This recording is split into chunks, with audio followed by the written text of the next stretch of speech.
Area GPS, a satellite messenger, bear spray, the whole 9 yards. The Smokies were practically our backyard. We'd been dozens of times. This trip was in late October. The leaf peepers, tourists who come for the fall colors, were mostly gone, especially on the weekdays. We'd planned a 3-day loop starting from a less popular trailhead on the North Carolina side. The weather was perfect, crisp, clear, and cold at night. The first day was incredible, 10 out of 10. We hiked about 9 miles, saw maybe 2 other people on the trail, and found a perfect spot to make camp. The rules in the Smokies are that you're supposed to stay in designated backcountry sites or shelters. We weren't. We were about half a mile off the main trail, down in a small, flat hollow next to a creek. It was textbook leave no trace camping. We were quiet, we had our bear bag, and we felt like we were the only 2 people on Earth. We made dinner, cleaned up, and got a small, responsible fire going. We sat there for an hour, just talking and enjoying the absolute perfect silence. The kind of silence that's so deep it almost has a sound. Around 8:30 at night, the fire was down to embers. We were getting cold, so we doused it with water from the creek, making sure it was dead out. We were crawling into our tent when Sarah paused. "Did you hear that?" she whispered. I stopped. I listened. All I heard was the creek. Hear what? The creek. No, listen. I held my breath, and then I heard it. Snap. It was a footstep. A single, heavy, 2-legged snap of a dry twig. It wasn't a deer, which plinks its way through the woods. It wasn't a bear, which sounds like a small car crashing through the brush. This was a person trying to be quiet and failing. My blood went ice cold. We were half a mile off trail, in the dark, miles from any road. There is zero reason for anyone to be walking through this hollow. "Who's there?" I yelled. My voice sounded weak. Silence. Then a powerful, painfully bright beam of light blasted our tent, making the nylon glow. "Evening, folks," a voice called out. It was a man's voice, deep and friendly. "Didn't mean to startle you. This is Park Service." I felt a wave of relief, immediately followed by confusion. A ranger? Out here? At 9 o'clock at night? I unzipped the tent flap and shielded my eyes. The man was standing right at the edge of our camp, maybe 20 feet away. He was tall, and his silhouette was all wrong. He was wearing most of a ranger uniform. He had the flat brim hat, but it looked off. A lighter, almost tan color, not the standard olive green. He had the shirt, but it was untucked and looked dark with stains, even in the glare of his flashlight. He clicked the light off his face and pointed it at the ground between us. A friendly gesture. Now I could see him better. He was probably in his 50s, with a short, messy beard. And his eyes, they were just flat. No expression.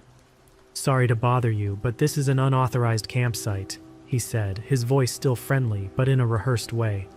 "You're in a high-activity bear area.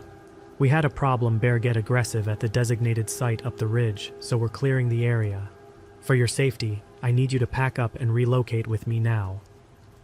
Every part of this was wrong. First, a ranger wouldn't be clearing an area this late at night. They'd close the trail during the day. Second, they would never lead hikers to a new secret site. They would escort you back to your car or to a main shelter. Third, high-activity bear area.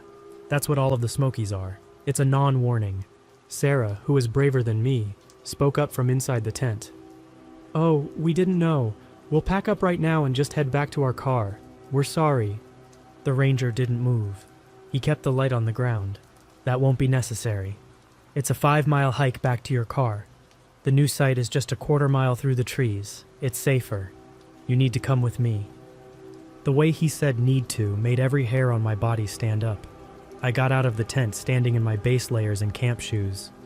"Can I see your badge, sir?" I asked. The man's smile was a thin line. "It's on my belt, but we really do need to be going." I looked at his belt.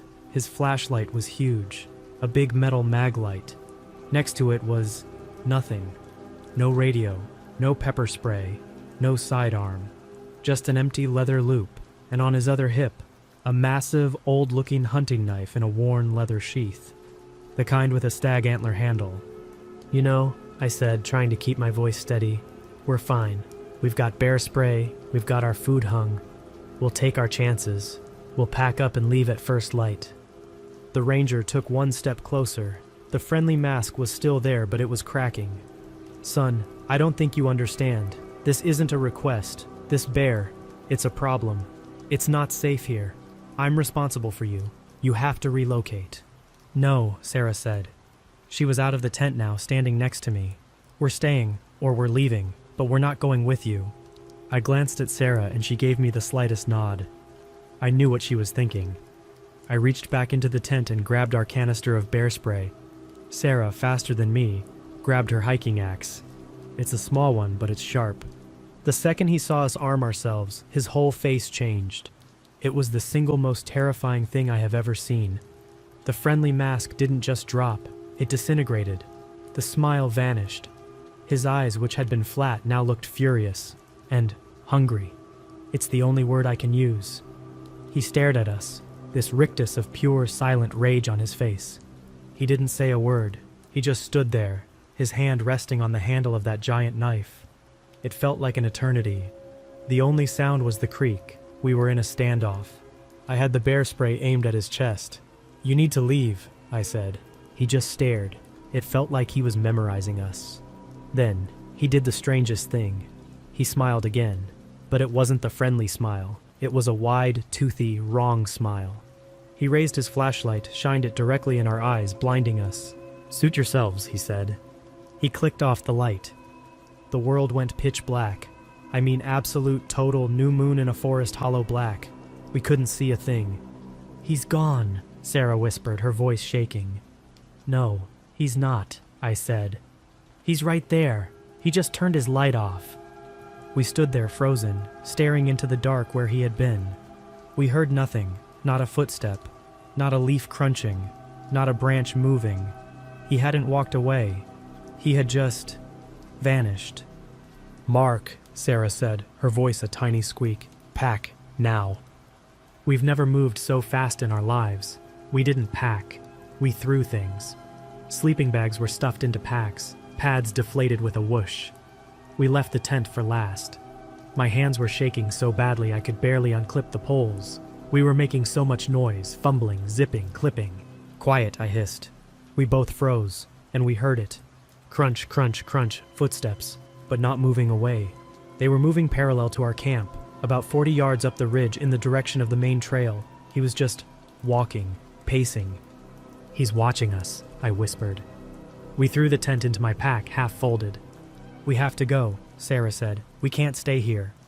"Go where?" "Back to the trail. He's on the trail. We have to. We'll follow the creek down. It'll be louder. It'll mask our sound." It was a good plan. The creek flowed away from the trail, but it would eventually hit a larger river that ran near the park road. It was a longer, much harder hike, but it meant not walking towards him. I grabbed my headlamp and our GPS unit. Sarah had hers, axe in one hand, spray in the other. We turned on our headlamps, which felt like setting off flares, and scrambled down the bank into the freezing cold creek. We started half walking, half wading downstream. It was awful. The rocks were slick. We were falling, catching ourselves. The water was soaking our pants. Our feet were instantly numb. But Sarah was right. The sound of the rushing water was loud.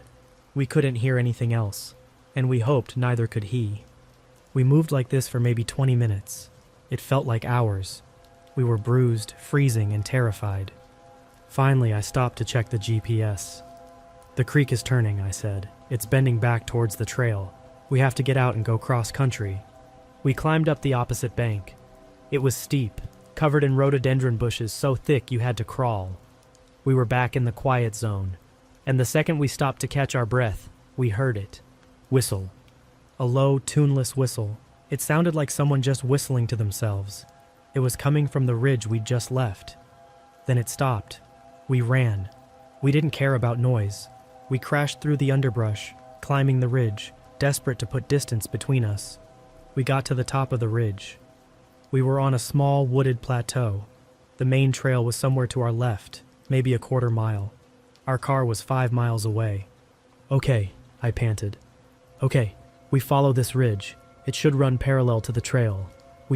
We just have to get to the car." We started walking, Fast, headlamps cutting through the total darkness. Every tree looked like a man. Every shadow was him. And then we heard his voice. It wasn't a yell. It was calm, conversational, and it came from ahead of us. "You folks are going the wrong way." We screamed. Both of us.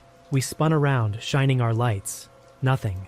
We pointed our lights ahead, and there, maybe 100 yards up the path, was his flashlight beam, pointed at the ground.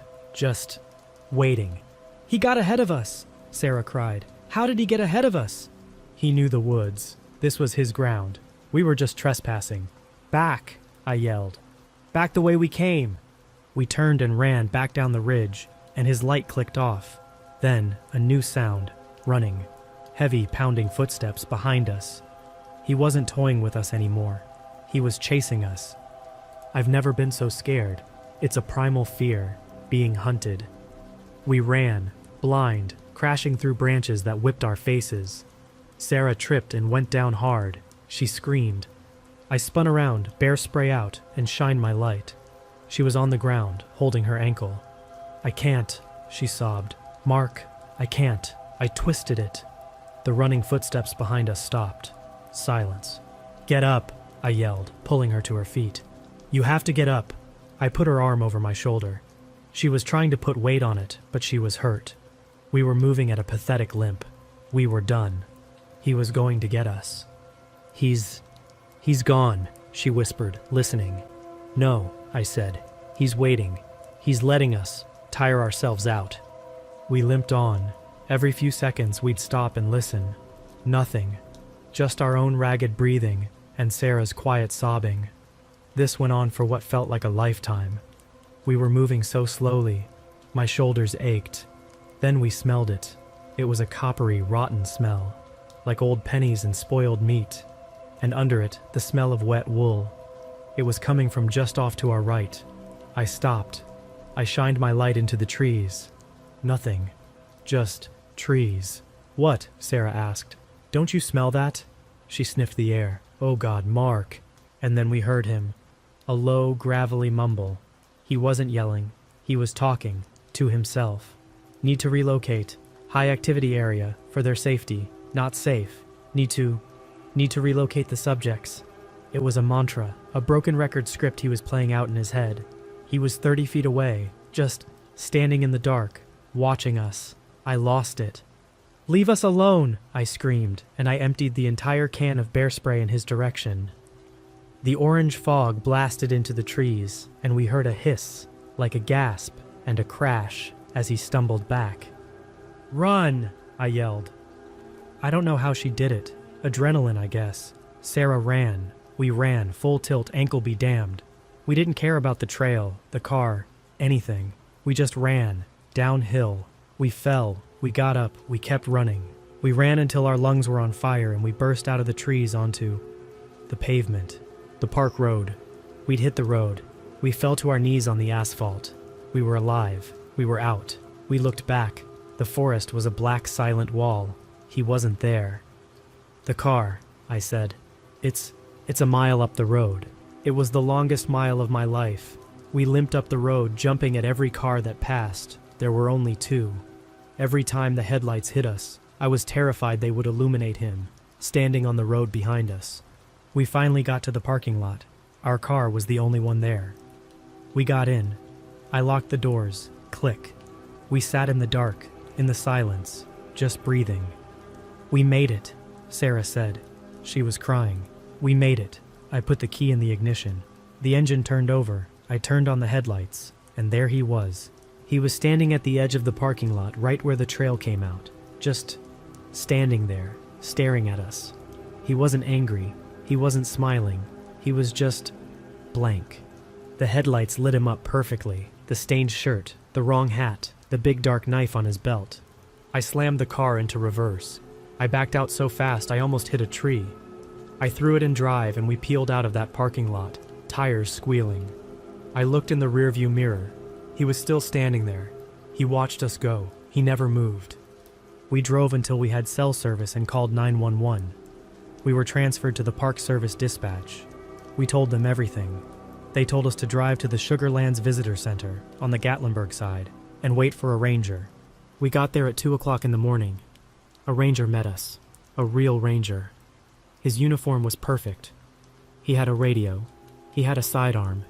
He was professional and kind. We told him the story. We were a mess. We were covered in mud and scratches. Sarah's ankle was swelling. He listened. He took notes. His face got tighter and tighter. When we were done, he just stared at his notepad for a second. "Can you show me on this map?" he said, pulling one out. "Exactly where you were?" I pinpointed our camp.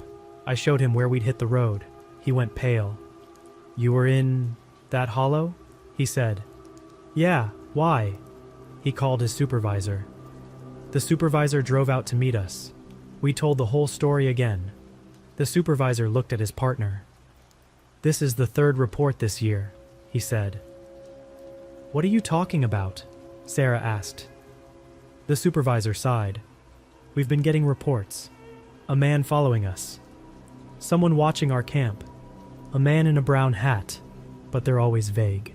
You two, you're the first to have a direct conversation. And, to be honest, you're the first to report it and be here." "What does that mean?" I asked. 6 people, he said, have gone missing from that specific 5-mile radius in the last 10 years. 2 of them just this past spring. We find their campsites, neatly packed up, food in the bear bags, tents zipped shut, but no people. We always assumed they got lost, or it was a bear." He looked at us. "You did the right thing. You didn't go with him." "Who is he?" I asked. "We don't know. We don't have a ranger matching that description. We don't know who he is, but he's out there." They filed a massive report. A few weeks later, they officially closed that entire section of the park for aggressive bear management. It's still closed. We moved to Ohio 6 months later. We got married. We tried to forget. We were unpacking our old camping gear last week. We hadn't touched it since that night. We'd just thrown it in bins. Everything was there.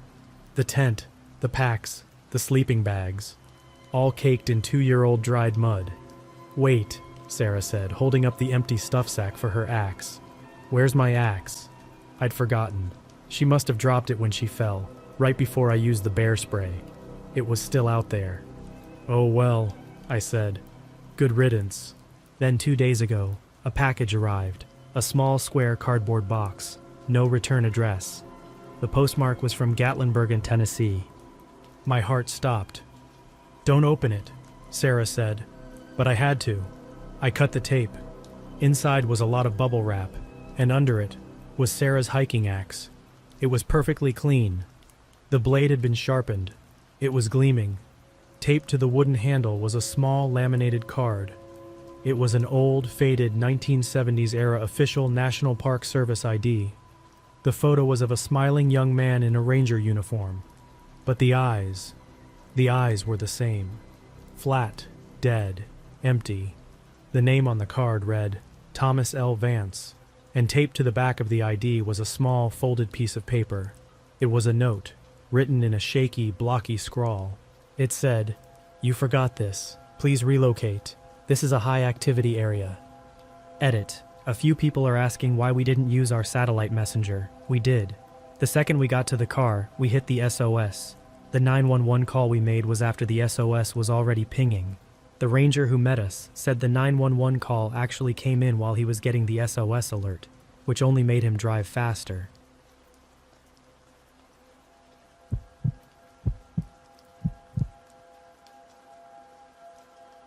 I need to get this out. I've held on to it for years, and it's eating at me. My dad and I, we don't talk about it. We've never talked about it, not really. Not since that one conversation in the car on the way home. But I'm older now, and I'm starting to forget the exact shade of the sky that night, or the specific way the water rippled. And that scares me more than anything. Forgetting makes it feel like it wasn't real. I need to remember. I need someone to know it was real. My dad and I have been taking a canoe trip in the Boundary Waters, BWCA, in northern Minnesota every September since I was 13. It's our thing.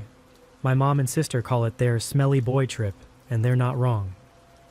We go for 10 days, no showers, paddling and portaging, catching walleye, and sleeping under the stars. My dad is the real deal. He's a lifelong woodsman, the kind of guy who can start a fire in a downpour and navigate by the stars. He's calm, competent, and quiet. He taught me everything: how to read a map, how to paddle a J-stroke, how to respect the woods. The woods are his church, and by extension, they became mine. This was 2019. We were deep in, about as far as you can get. We'd taken a hard-to-get permit for a remote entry point, and for 5 days, we'd paddled and portaged north, heading for a string of lakes near the Canadian border. This is the real BWCA. No cell service for 100 miles. No weekend warriors. In September, you're lucky if you see another canoe all day. We were on Kettlestone Lake. Not its real name, but that's what I'm calling it. It was our 8th day. We'd set up camp on a beautiful site, a rocky point covered in tall pines. We'd spent the whole afternoon fishing a reef on the far side of the lake, just me, my dad, and the loons. The fishing was incredible. We were catching walleye one after another, that perfect eater size. You know the one last cast curse? It's real. We stayed out too long. The sun had dipped behind the black spruce ridge, and the sky was that deep, bruised purple that happens just before true dark. The air was dead calm.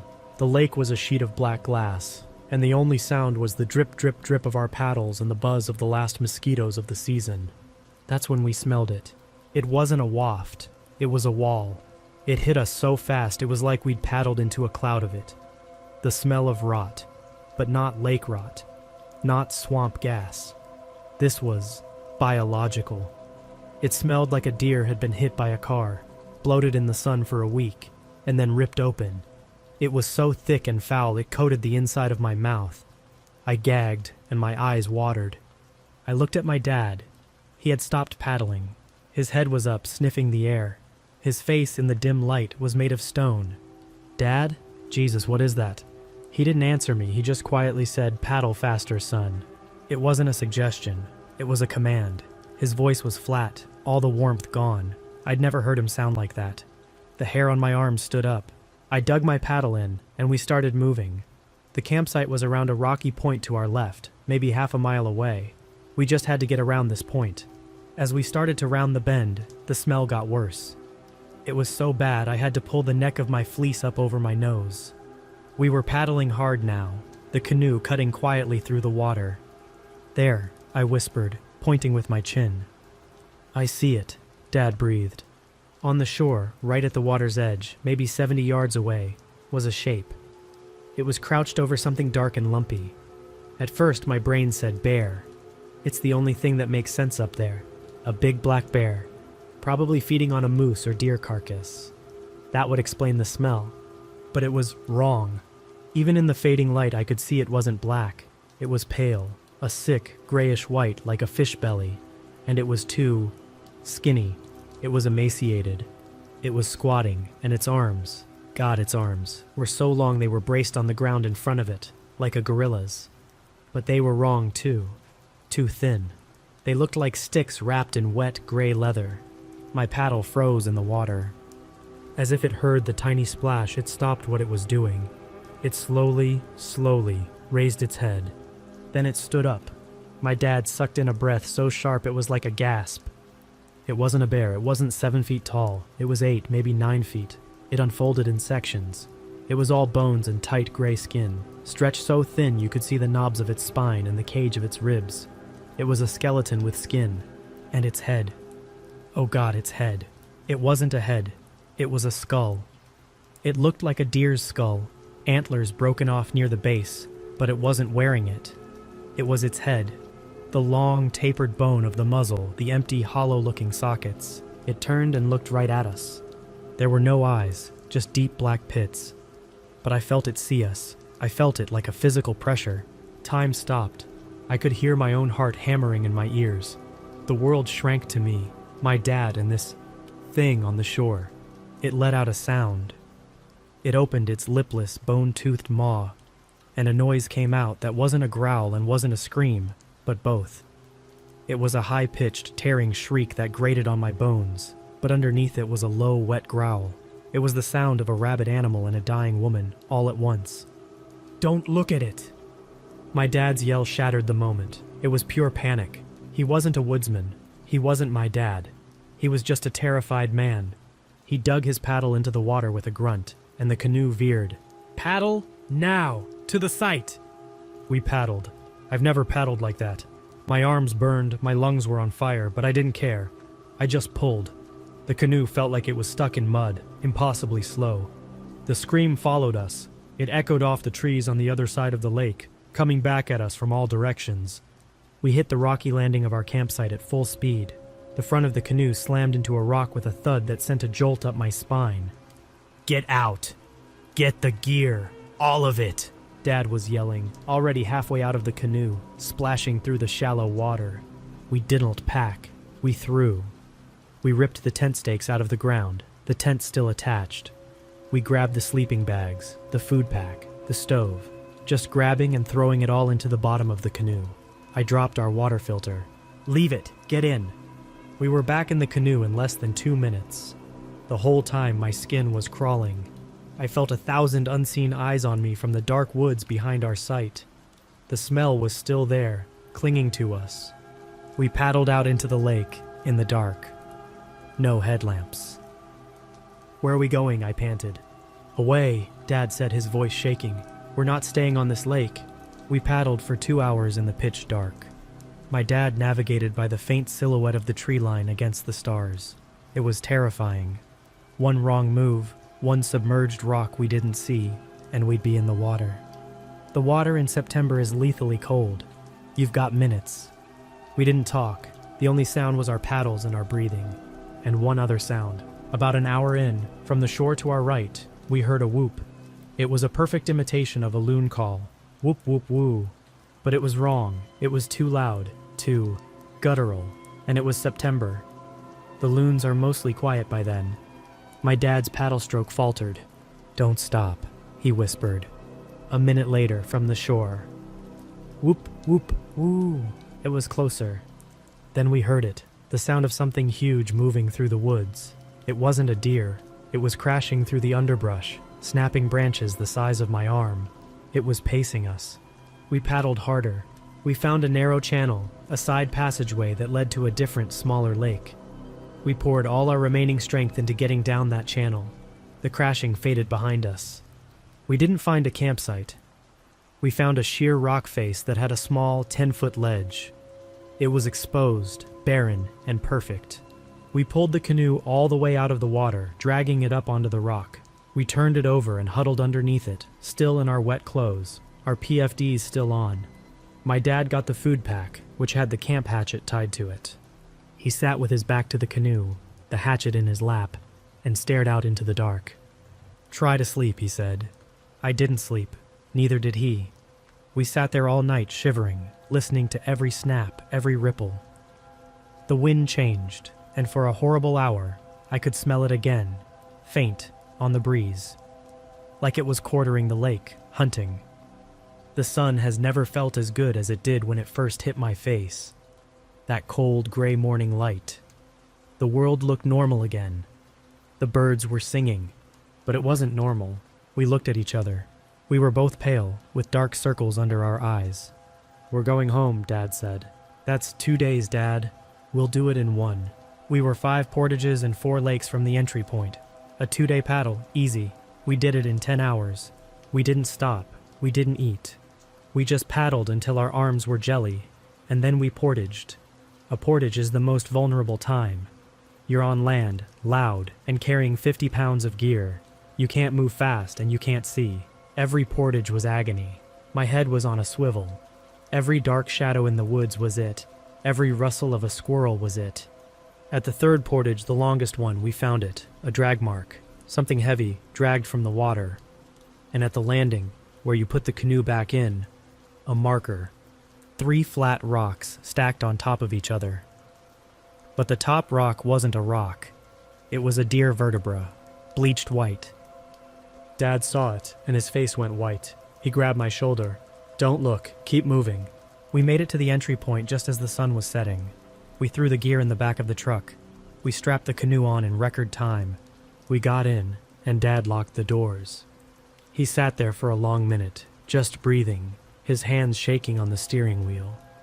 We didn't talk. We drove for an hour, back down the gravel logging roads, until we hit the paved highway.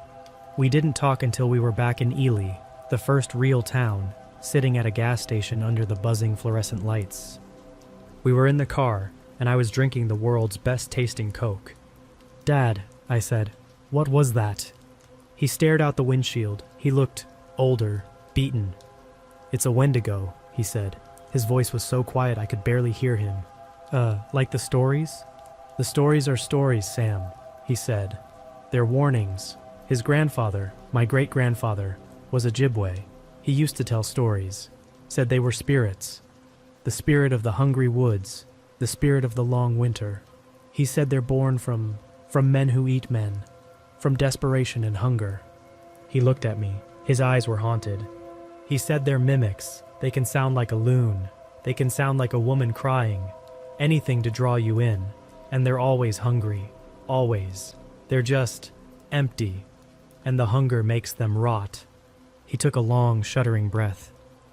He said you never, ever look at one. He said they're not all the way here. They're in between. And if you look at them, if you really look at them, they get a hook in you. They can follow.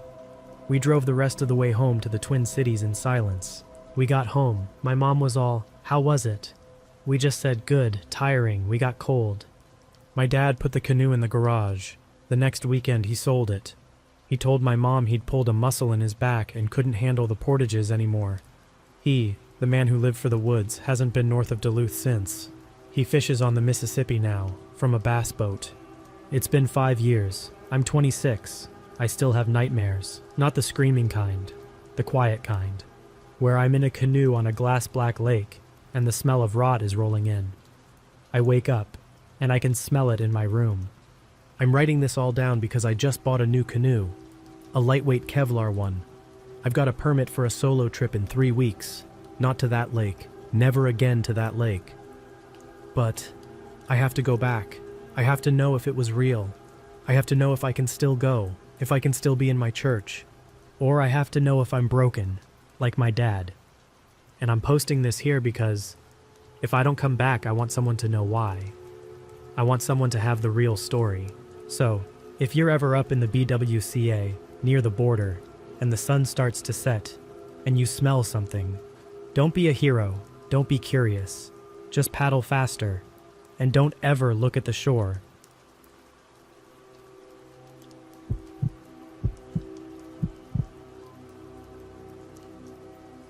I don't know how to format these, so I'll just tell it straight, and you can believe me or not. I'm not here for karma. I'm here because for the first time in my life, I left a tag unfilled, and I'm okay with that. And that means something happened. I can't square with the kind of guy I've always been. This was late October, mule deer season in the Uinta Basin. If you don't know the area, picture wide shelves of sage and rabbit brush giving way to broken ridges. Fingers of dark timber hanging in the folds like wet hair. We were on public land not far from the reservation boundary. I'm going to keep the drainage name out of this out of respect, and because I don't want some curious kid wandering in there with a head full of YouTube lore and a pocket full of cheap calls. It was me and my cousin, let's call him Dave because that's his name, who I've hunted with since we were old enough to carry .22 caliber rifles for jackrabbits. We grew up under the same roof half our lives. Same grandpa, same rules. Grandpa taught us to glass slow, to treat every ridge like it's hiding eyes, to pack out what you pack in, to never joke about the things the old folks didn't joke about. He had a way of whistling a dumb little tune from an old TV show when he was fixing fence or cleaning fish. You hear 1,000 small background sounds growing up and forget most of them, but some lodge in your bones. That whistle was one of them. We'd scouted the weekend before. We knew a buck was bedding on a north-facing slope with just enough blowdown to give him confidence, and just enough gaps to give us a shot if we were patient. The plan was simple. Climb to the high spine in the dark, wait for first light, glass the benches, and if we saw him, one of us would push a little, while the other held the escape route. Nothing cowboy. This wasn't our first season. We know how fast a bad decision can turn a ridge into a rescue. We were in Orange, radios clipped to the straps, extra batteries in a zip bag. We've learned that lesson too. It had dusted snow a couple days earlier, and the shaded spots held a cold rime that made the sage heads crunch like sugar when you brushed them. The wind was lazy but steady, quartering down the draw. We set a meeting time on the main ridge, 4 in the afternoon. No excuses, no hero moves. I can hear Grandpa even now. Hunt hard, but don't hunt dumb. By mid-afternoon, I was posted on a knob with a good angle into the valley. I had the spotting scope on the tripod and my rifle laid in the notch of a juniper. I'd been picking apart shadow and brush for an hour, taking those slow breaths that turn minutes into molasses. My watch ticked toward 3:30. That's when I heard it. "Hey, over here, I need help." It was my cousin's voice. Not just the words, but the way he shoves a little breath on the last syllable when he's excited. It came from a patch of dark pines off my left shoulder, downslope, close enough to raise the hair on my forearms. I lifted my head out of the glass and turned. The trees swallowed whatever made the sound. "Where are you?" I called back without thinking, because you don't think when family yells help like that. You answer like you've been shot yourself. "Right here, hurry!" The exact same voice came from the other side of the clearing, behind me, upslope and farther away than the first. I pivoted so fast the tripod legs skittered, and I put my hand out to catch it before it tipped. I didn't shout again. You know those tiny moments when your brain pulls the emergency brake and your body coasts a foot forward in silence. That was me. There's nothing in the hills that can move its lungs from one pocket of timber to the other in 2 seconds. Not with that kind of distance and that kind of clarity. My throat went dry so fast it felt like I'd swallowed the crust off a cast iron pan. I reached for the radio with fingers that didn't feel quite attached. "Dave, where are you?" I said. I kept my voice calm, or I tried to. The sound came out thin and high, like it had been filtered through a straw. Static. Then the little pop our radios make before the signal hooks up solid. And his voice, my cousin's voice, but the real one, with the tiredness I knew would be in it after a day on steep ground. "I'm on the main ridge where we were supposed to meet," he said. "Where are you?" As he was saying where, the other voice came again from the trees in front of me. Not 30 yards into the shadow line, pitched soft like a stage whisper trying to be a secret between friends. "He's lying to you," it said. "I'm Dave. Come here." I didn't yell. I didn't charge in there like an idiot. I put the scope back in my pack in one motion, slung it over a shoulder that felt like someone else's, shouldered my rifle, and started backing uphill slow. "Don't break the ground with your heels when you're backing out of trouble," Grandpa used to say. "It's how you end up snowballing backward into something worse. Place your feet heel to toe and keep your eyes on the shadow." So I did. As soon as I moved, something in the trees moved with me. Not loud, not crashing, not the way a deer busts or a bear rips. It tracked me just inside the darkness line, where every twig and dead branch would have shouted a man's clumsiness to the sky, and it didn't make noise, not really. The sound it did make was like the suggestion of motion, a hinted weight on rotten sticks, and it was drowned beneath a thing I can't make you hear on a screen. A tune being whistled, thin and almost right, not quite on key, but close enough to snag a memory you didn't know you still had. Grandpa's tune, played a hair too fast, like whoever was making it wanted to sound casual and didn't know how. There are times you don't realize you're praying under your breath until you catch a word and feel embarrassed, like you just got caught talking to the mirror. I remember the feel of my tongue touching the roof of my mouth to form the T in don't and the P in please, the way you shape words quietly so they land heavy in your chest instead of hanging in the air where any ear could snatch them. The sun had slid behind a bank of clouds, and the light went from warm to tin in seconds. That's when movement on the ridge, real movement, human movement, snapped my eye.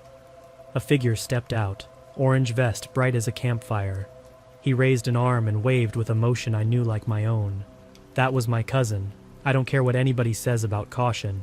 There's a physical relief that hits like medicine when you see your partner for real, in a place where you thought you might be alone with something else. I started walking faster, not running, but I felt my calves twitch to do it, and I had to tell them no like they were dogs at heel. It followed. I didn't look at the trees again. I didn't need to. The whistling kept pace. I hate that I can write this next part and hear it at the same time. Halfway to the ridge, the whistling shifted, like it realized it had the tune slightly wrong and fixed it. That was worse than any voice it used, and it had used my cousin's voice exactly, except for the part where you feel the person inside the voice. This had no inside to it. It was like someone holding a mask in front of a flashlight. I topped out on the spine and my cousin was right there, and I knew it was him before he spoke because his face was red from the climb, and there were 2 smeared spots of black from where he'd rubbed sweat with dirty gloves. He doesn't stop to wipe first, just smears it in a rush. You can't fake that kind of detail. "You hear it?" he said, not wasting any English on hello. I nodded. He must have heard my radio call and seen me moving and put it together. We didn't touch each other, didn't make any big show of reunion. We just stood shoulder to shoulder a beat longer than normal, the way we always do when something is out there we can't quite put inside a familiar outline. The whistling went quiet. "I heard you," he said, "down in the timber asking where I was. Except you didn't key up. Except I was answering you on the radio at the same time you were yelling in the trees. Except..." He rubbed his mouth with the back of his glove. "Except nothing, I guess." 4 o'clock meet time, I said, because it mattered to say a rule out loud when other things weren't obeying rules. 4 o'clock, he said back. We didn't stay on the ridge like we'd planned. The light was slipping and I was emptied out in some way that made the next half hour of hunting feel like a dumb dare. We moved together, little words, the kind you use when you know making noise is safer than going quiet. Step, stop, wind, hold. Nobody said name. Funny what your mouth knows before your mind catches up. When we dropped off the spine toward the truck, we took a different finger than the one I'd come up. The slope was littered with calf-bruising basalt lumps and hides of crusted snow in the shadows. Halfway down I saw prints. Not boot prints. Bare feet. I'm not joking. No arch, no heel cup. Just a flattened oval with toes too long and too evenly spaced. Like they'd been arranged by someone carving a print block. The stride was wrong. They didn't sink at the toe. Each step pressed straight down, like the weight wasn't moving forward or like the ground didn't matter. They crossed the slope at a diagonal nobody uses because it burns your ankles. They'd been laid since morning. There was a sprinkle of new dust on top of my tracks, and no dust on them. That's a detail you can feel in your teeth when you say it out loud. We didn't take pictures. The idea of trying to capture that on a screen made my stomach roll. Sometimes you don't bring a thing into your pocket, if that makes sense. We reached a thin ribbon of 2-track and followed it toward the truck. The world had that dry, bright quiet it gets right before the sky gives up the last of its color. As we turned the last shoulder and the hood came into view, my cousin grabbed my sleeve hard enough to pinch muscle. "Don't say anything," he said. I looked. There was something on the hood. For a second it looked like pine needles, or maybe chaff, but the shapes resolved and my brain decided on hair. It had that kink to it, that variegated brown that isn't fur from a pelt, but hair from something that had been lying on the sheet metal. And there were prints on the fender, not handprints, not paw pads, the same long-toed ovals, melted a little where the day's thin sun warmed the metal.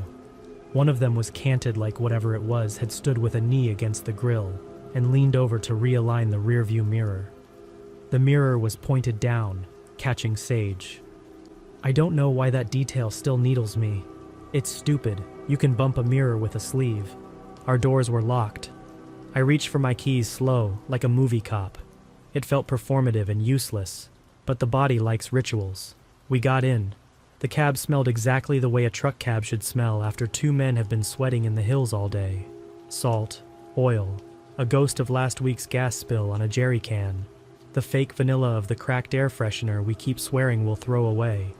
It did not smell like anything else. That mattered. We checked the back seat. We checked the bed. We checked the spare behind the wheel well. We did these things without saying we were doing them. Then we sat and let the quiet settle. "That wasn't me," my cousin said finally, and that was when I realized he had been as glued to the thought as I had. "Down below, and it wasn't you." "No," I said, "but it knows your voice." He flinched like I'd thrown cold water. "And it knows Grandpa's whistle," he said. "We didn't start the truck. That's the part I keep kicking myself for. We should have turned the key and let the engine put a wall between us and the thinking. Instead, we sat and listened. At first, I thought I was hearing the wind find the broken places in the sage and make that dry hiss it does in the evening. Then I realized there was repetition in it. You only catch repetition after you've counted it twice. The first 10 seconds were just noise. "He's lying to you," it said from the slope. The same phrase, the same cadence.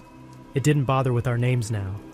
It stuck to the line that had made me look over my shoulder in the first place, sanding off everything extra until it was just those 4 words. The direction of the sound wandered, not in a circle, but like someone testing the echo of the hill, finding the sweet spots where the land throws your voice down into a bowl. My cousin reached over, flipped the radio volume down to 0, and then, with his free hand, touched the wooden rosary he keeps hanging off his turn signal stalk. He isn't the religious one in the family. That made my throat thicken. We'd planned to camp on BLM that night, 30 minutes away by Washboard Road. We'd planned to hot tent it in the little wall tent, eat elk brats, and go over the plan for the next morning. I know how this sounds, but the idea of unrolling fabric and creating a temporary house, and then closing our eyes inside that thing while something walked around out there, felt like stepping off the ledge of a mine shaft and hoping the black meant water instead of air. "Duchesne Motel?" I said. "Duchesne Motel," he said. He turned the key. The engine started with that Ford shutter, and I have never loved a mechanical sound more. Headlights ate a tunnel into the slope. For an instant I thought I saw a thin shape stand up from behind a greasewood and walk with a bone-light stride into the line of pines. And you can say that was nerves. And you can say that was shadow, and I will nod because that's saner than what I'd tell you, which is that it moved like a man who had learned to be a deer, which is wrong in the way 2 correct notes feel wrong when you play them on the wrong instrument. We drove out, not fast because fast on that road means a tire sidewall torn by a rock you didn't see, but steady, like the gas pedal was a prayer. My cousin didn't touch the radio again. We didn't speak, not for a mile, not for 5. And then, around the bend where the red dirt turns to gray, and the willows toss their ragged hair over the 2-track, something hit the tailgate. Not a rock kicked by a tire, a weight, a slap with shape. The truck jolted like a big dog had leapt at it. The bed camera we use when we're hauling gear is angled poorly for anything behind us, so don't ask. We both breathed out at the same time, a laugh without humor, the body's simple way of emptying bad air. We hit pavement and did something I never do. We went left toward town instead of right toward where the team would quarter their animals and trade lies by someone's fire. We checked into the kind of motel where the front desk guy has the TV turned up too loud, and his voice is a murmur beneath the game. Our room smelled like bleach and old cigarettes. It might as well have been a cathedral. I didn't sleep. Neither did he. We tried, but sleep is a door you have to walk through, and every time I closed my eyes, the whistled tune started in the dark of my head, just a hair fast, just a hair wrong, like it was learning something about me and getting it almost perfect. At 1 a.m, I got up and ran the shower until the steam made clouds in the bathroom and the mirror smeared with ghost fingerprints. At 3, I found the Gideon Bible in the drawer and read from it without really seeing the words. At 4, I sat on the edge of my bed and stared at my boots and thought about morning and how morning makes liars out of fear. At 6, we were driving back toward the drainage with our plan in our mouths like a hard candy we didn't want to bite. We were going to pick up camp, check our mark points for sign, and then make an adult decision about staying or pulling stakes. When we topped out on the ridge, the world looked exactly like itself. Gray-blue light. The frost turned to lace in the bottoms. Crows like punctuation marks along the fence line. Our truck hood was clean. No hair. The mirror was where we left it. My cousin rested a hand on the fender like he was greeting a horse. We climbed the spine with the intent of 2 men who know how to do a job despite their nerves.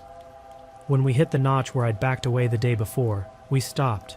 Not for any reason I can write without sounding mystical, but because the ground looked wrong. Not a lot wrong. Just a little. The kind of wrong that happens when deer bed in a spot, and you can tell by the lay of the grass and the shape of the crushed sage that there were bodies there earlier. There were small mounds of debris, neat as promised gifts, like something had pulled together offerings for a child. A blue jay feather, a ratty chunk of deer hide, a twist of scrub oak leaves braided together by hands or teeth. The braided thing had a thread in it. The thread was bright orange. the exact color of the duct tape we used to flag our route in the dark. We didn't touch any of it. "Let's go," my cousin said, his voice steady, the kind of steady that is made in a workshop and nailed together with focus. He didn't turn. He backed away like I had done the day before. I matched him. We hadn't gone 20 steps when the radio crackled. Volume turned low because we'd never turned it back up after the truck. A little burst of static. Then my own voice, clear as though I were standing behind myself. "Don't be a baby," it said. "Come on." Hearing my voice say, "baby," made something boil behind my eyes because I don't use that word. Not out loud. Not since a night fight in high school when I spit it at a kid I should have left alone. Words are habits, and my habits don't include that one. I don't know if that makes sense to anybody, but it mattered to me. I thumbed my radio to transmit and kept my voice level. "We're leaving," I said. "We're not saying any names. Follow if you want, but it'll be a long walk."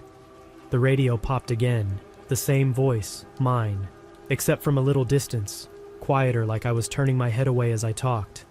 "I'll come," it said. Then a soft whistle, almost inaudible beneath the wind. We didn't look back. At the truck, my cousin did something he'd laugh at if you asked him on a normal day. He pulled the wooden cross off his rear view and put it in his pocket. He has never done that before. Not for a car wash, not for a mechanic. We drove to the station in town, filled up, bought a roll of electrical tape and 2 black Sharpies, then sat in the cab like men about to sign a document. "I don't know the right way to do this," he said finally, "but I know we shouldn't go home with our mouths just flapping around these sounds." We each wrote our first names on a strip of tape and stuck it on the inside lid of our ammo boxes.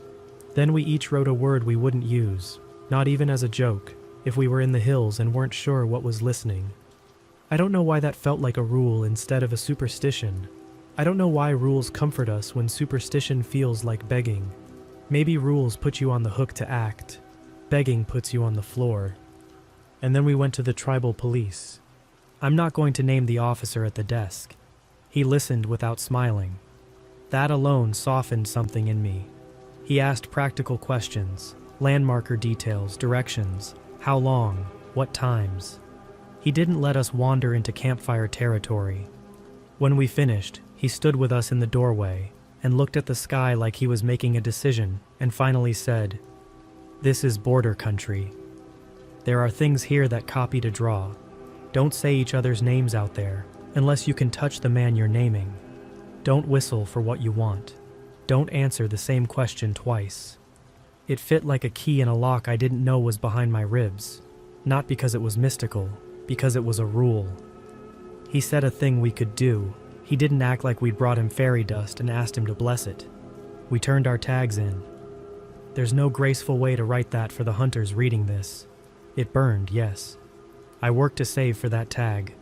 I scouted. I had a buck patterned. But there are other seasons in other hills, and if you'd seen those prints and heard that tune, and watched your own words get thrown back at you in a voice without a person in it, you'd have turned them in too.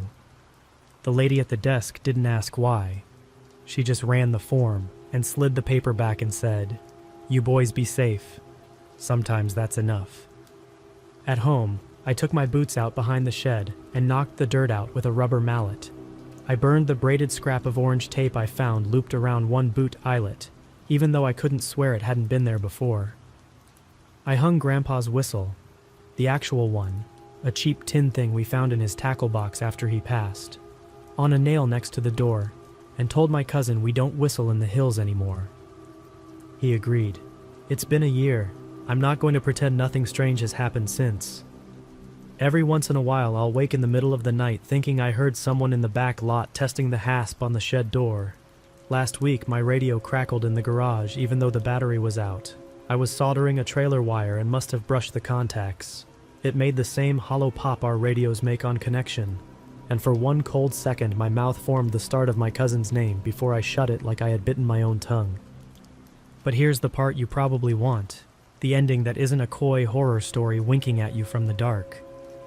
We went back to the mountains for elk in November, but we hunted the other side of the county, the side that drains west and wears a different face. We stayed together. We used hand signals Grandpa taught us when we were kids. and your world is small enough to fit 2 people in it. We never said each other's names, not once, not even when we were shoulder to shoulder pulling a hindquarter over a deadfall. We didn't whistle, we didn't answer the same question twice. We brought meat home, we put it in the freezer. The house smells like iron and spice when we grill, and my little girl says deer burger, even when it's elk, and I don't correct her because that's a fight for a day that isn't today. I don't have a picture of a track for you. I don't have a recording for you. I don't have proof that would stand in a court that accepts only what can be weighed or measured or sold. I have my word, and I have a set of rules written on the underside of 2 ammo box lids, and I have a tune I will never whistle again as long as I live. If you go out there, if you must, go like a man who knows names have weight and voices can be hollow, and that something in those dark timber pockets likes to borrow a shape to make you step where it wants you. If somebody you love calls to you from 2 directions at once, meet him where you can put your hand on his shoulder. And when the ridge time you agreed on comes, keep it. That kept us. We didn't go back to that drainage. We didn't fill our mule deer tags. We drove home the long way, stopping at the overlook where the wind combs the cheatgrass into grain, and the basin rolls out like old hide. We watched the light leave, we put the truck in gear, and then we left.